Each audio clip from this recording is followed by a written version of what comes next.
systems of equations. If you did not watch the first video, please go and watch it. It's really worthwhile. And the reason why is because I'm using the same exact example from video 1 for this video, and it'll make a lot more sense. So just to recap, I have 12 coins consisting of quarters and dimes. And what I did was I started using quarters and dimes here.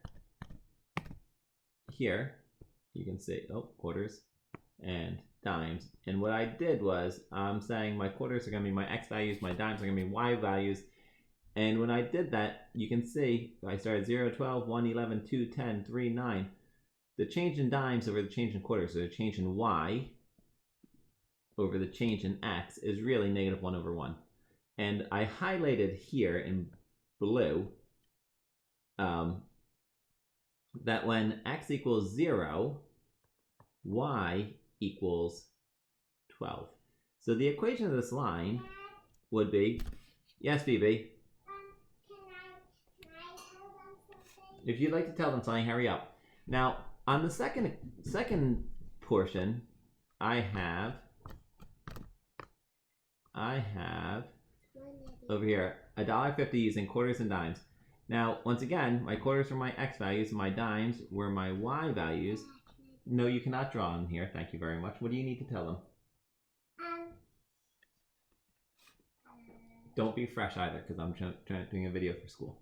Now, my rate of change was negative 5 over 2. So now I have y equals negative 5 over 2x plus 15. And I got that 15 because when I had 0 quarters, I had 15 dimes. Now here's the part that I need you to pay attention to. Y equals this. What is it that you need to tell them? If you have 100 dimes and another group of 100 dimes, it equals 200 dimes. That's true. And y equals that. So therefore, this equals that. So I can say... That says hat. That does not say hat. It says that. Negative x... Negative x plus 12 equals negative 5 halves x plus 15. Now, the very first thing I'm going to do is this. I don't like the... The very first thing I'm going to do is this. I know a lot of kids don't like fractions, so I'm going to recommend you multiply everything by 2. And you're going to distribute. And I know I'm not going to be very popular by telling people to do this, but that's what I'm telling you. So negative 2 times negative x is negative 2x plus 24 equals, now here's the reason why. When you multiply negative 5 halves times 2, you get negative 10 halves, which is just negative 5. By doing this, you're essentially multiplying to remove the denominator. Plus, and now 2 times 15 is 30. The problem is people make mistakes distributing. Don't make mistakes distributing. So now what I do is I say, all right, I'm going to move my 5x first, my negative 5x. So I'm going to add 5x to both sides. I know people like putting down that line. So we'll put it down. And I get negative 2x plus 5x is 3x. I bring down my 24 equals, this turns to 0. And that's positive 30.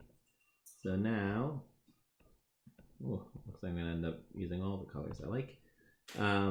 This was a 24, so now I need to get rid of this negative 20, this positive 24 by subtracting it. Then I just made another picture. I'm going to bring down this 3x equals 30 minus 24 is 6. Now what does the kids like to do? Now I don't want 3x equals 6, so I'm going to have to divide by 3. And I get x equals 6 divided by 3 is 2, and that's it, x equals 2. Now, you're not done, because I want to find out what was the value of y. Well, if x equals 2, I know that y equals negative x plus 12. I know that from the very beginning, this one. So I can now say y equals negative 2 plus 12, y equals 10. So when x is 2, y is 10.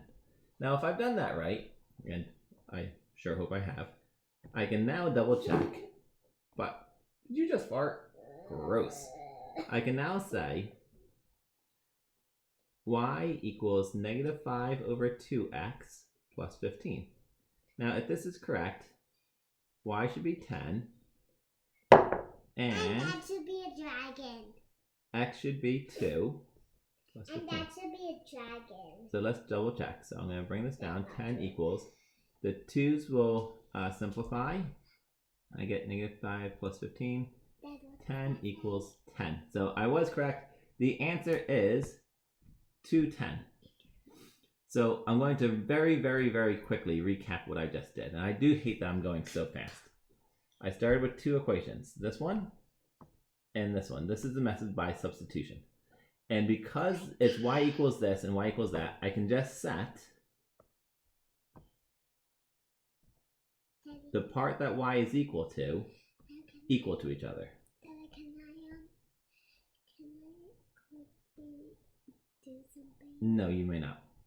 Now, once I've done that, I multiplied everything by the denominator. And the reason why I multiplied everything by the denominator was to get rid of all fractions. And you can see, once I do that, I have gotten rid of all the fractions. Now it's solving a multi-step equation. I move the smaller x values to the side first. Let's see. By adding 5x's to both sides.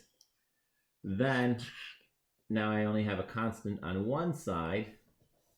So I have to get rid of everything. Oh, no, that was dumb. I wonder, oh, phew. Let's see if I can fix that. I then move the constant over by adding the opposite. And then the very last step is to divide by the coefficient of x, divide both sides, and you get your value. Now that you've done that, you're only halfway done. Then I take one of the equations, one of the original equations, and I plug my answer in right here, and I find out what the corresponding y value is, and I get 10. Then finally, this is a long math problem, huh, Phoebes? Yeah. Finally, to double check, It's actually Phoebe, not Phoebes. I take my other equation, You can call me Phoebes. and I plug in the y value for y, and I plug in the x value for x, and I verify that it works. And once again, what this means is, if I have 2 quarters, I have 10 dimes. That satisfies both. I have 12 coins altogether, and that's it. Alright. Sorry this was so long. But thank you.